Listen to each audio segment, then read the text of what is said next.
ولی در حدیث ها آمدگی است که هرگاهی که مردی که برای او دو زن باشه،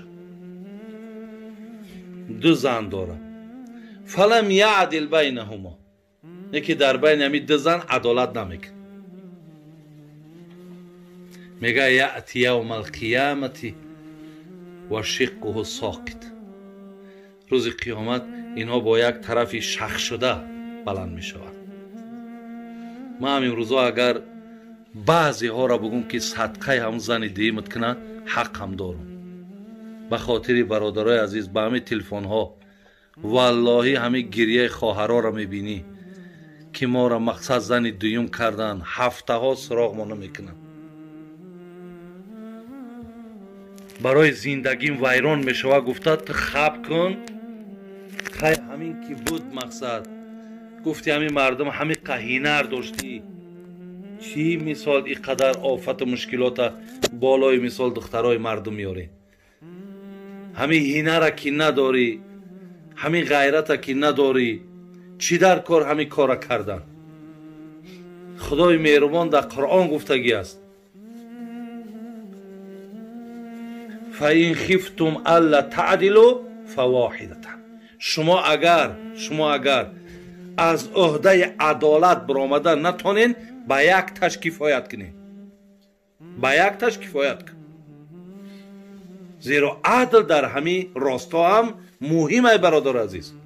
زن دویم شید یا زن سیم شید معنای او را ندارد که مقصد این باید که یگان حق و حقوق نداره. نه،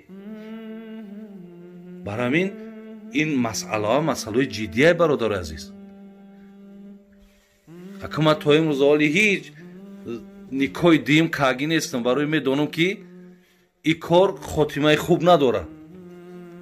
کامش من میگه یا زن گرفتیم چی گپای زن دیم.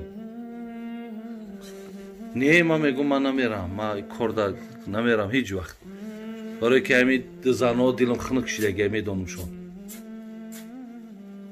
بسیار اجده مقصد ممکن باشد در بینشون آدمایی که عدل هم کنند، اکمو استثناء هم هست، ولی گپ در سر بسیاری که من روی تلفن رو میگم که وقتی که همونها ما را وقتا زاره میکنن که مقصد در محفل معرکه بگو بابا یاجی در همین بابت گپ بزن که همین آدما به حد حق ما را پایمال میکنن.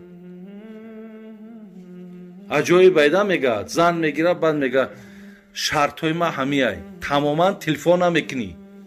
خای انا تا خودم تلفن نکنم.